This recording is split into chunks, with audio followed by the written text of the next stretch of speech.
이 익숙한 길, 가나에서 티베리아스로 가는 길, 즉 나사렛에서 티베리아스로 가는 길에 가나가 있다는 영적인 의미가 무엇이겠습니까?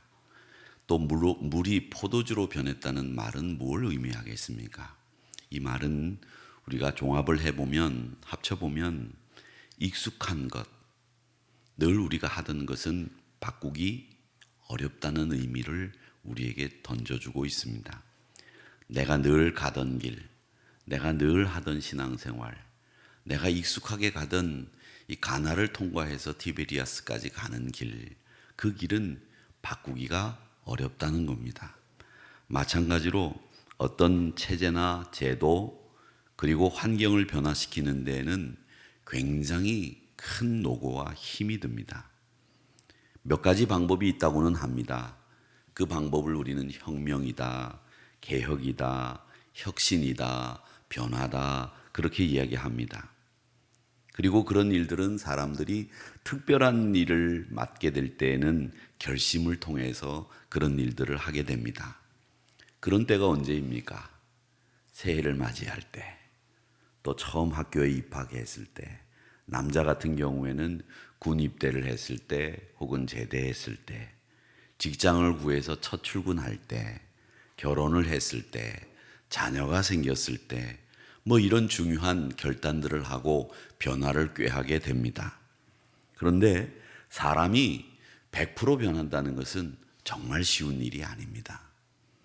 여기서 변화는 무슨 변화를 얘기하고 있는 것입니까? 여기서 요한복음 2장에서 말하는 변화는 내적인 변화요, 우리의 질적인 변화입니다. 사람이 물이 포도주가 변하듯 그렇게 변하는 일이 쉽지 않습니다. 그런데 우리의 변화는 내적인 변화고 질적인 변화이어야 됩니다. 이 말씀을 하고 있습니다. 어떤 분들은 이런 근본적인 변화를 위해서 인간을 스스로 파멸시키는 일들이 있는데 그 파멸시키는 일들을 알고 있느냐고 묻는 분들이 있습니다. 인간을 파멸시키고 인간을 타락시키는 일들이 무엇이 있느냐? 정치로 말하자면 원칙 없는 정치가 인간을 타락시킨다고 하지요. 또 근로가 없는 부의 축적, 인간을 타락시킨다고 합니다. 또 양심 없는 쾌락, 인간을 타락시킨다고 하죠. 인격 없는 지식, 도의 없는 기업, 인간성 없는 과학, 그리고 희생 없는 신앙, 이것이 인간을 타락시킨다고 합니다. 오늘도 이런 7가지 인간의 타락 원인들 때문에 사회가 어지럽고 혼란스럽습니다. 여기에 우리의 참 변화가 필요하다는 것을 절실하게 느끼죠. 여러분이 아시는 것처럼 유명한 사무엘 스마일스라고 하는 사람의 이야기, 사고가 바뀌면 행동이 바뀌고, 행동이 바뀌면 습관이 바뀌고, 습관이 바뀌면 성격이 바뀌고, 성격이 바뀌면 우리의 운명이 바뀐다는 유명한 이야기 아실 겁니다. 즉 그의 주장의 첫 단초는 저는 이렇게 생각합니다. 사람의 생각으로부터 시작을 해서 사람의 가는 길이 바뀐다는 거죠. 이 생각을 바꾸는 것이 쉽지 않고 마음을 바꾸는 것이 쉽지 않다는 겁니다. 기독교에서 말하는 회개는 바로 마음의 변화입니다. 내가 보고 있는 모든 것, 내가 처해 있는 모든 환경에서 다 나를 바꾸는 것, 그게 기독교의 회개입니다.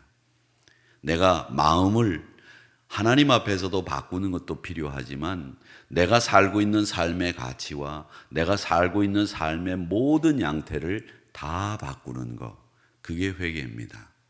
교회 안에서만 바꾼 척하는 것이 아니라 내 삶의 모든 부분에서 나를 바꾸는 것, 그게 바로 기독교에서 말하는 회개입니다.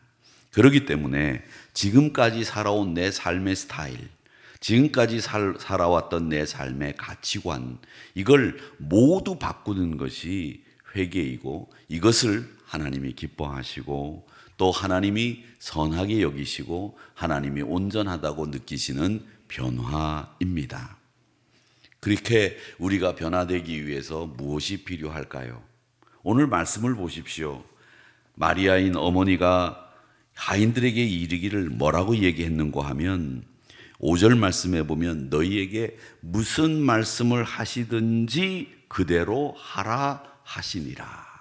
이 말씀을 마리아가 하인들에게 했다고 합니다. 무슨 말씀을 하든지 그대로 하라. 이 말씀에서 우리는 아주 중요한 신앙의 교훈을 하나 갖습니다. 그게 뭐냐? 이 변화를 일으키는 데 있어서 가장 중요한 것은 바로 말씀대로 사는 삶입니다. 내가 말씀대로 사는 것, 그것 아주 간단하고 단순합니다.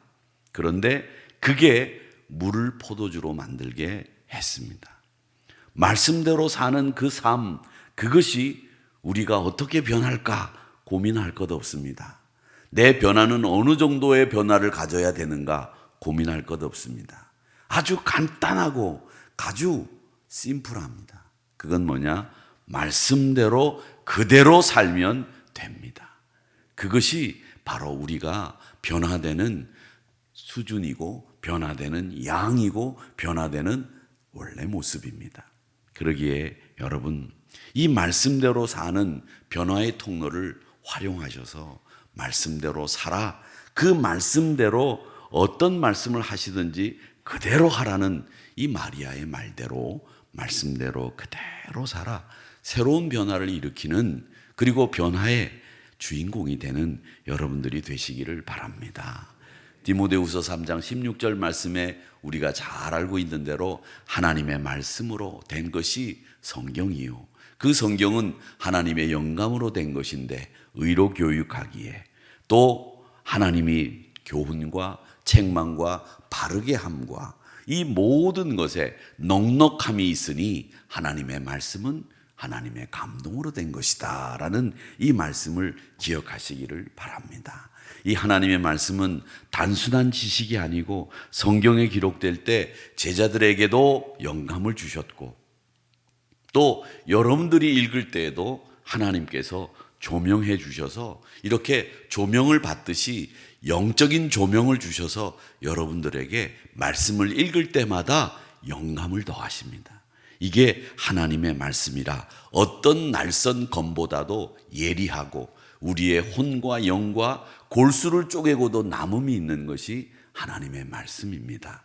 그 말씀으로 변화를 받을 수 있고, 그 말씀으로 가난한 자를 부요하게 만들고, 그 말씀으로 병든 자를 치유하게 하시고, 그 말씀으로 약한 자를 강하게 하시고, 그 말씀으로 죄인들을 회개케 한다는 사실을 기억하시면서 이 말씀이 영적으로 죽은 자를 살리고 눈먼 자를 보게 하고 미련한 자에게는 지식을 더하는 이 말씀이 우리의 변화의 가장 중요한 통로이며, 이 말씀이 우리에게 살아있을 때 우리는 물이 포도주가 되듯 이 변화의 자리를 지킬 수 있다는 것을 기억하시면서 근본적인 변화를 요청하시는 우리 주님의 이 첫 이적 사역을 기억하시며 변화의 주인공이 되시고 세상을 근본부터 변화시키는 여러분들이 되시기를 주님의 이름으로 축복합니다.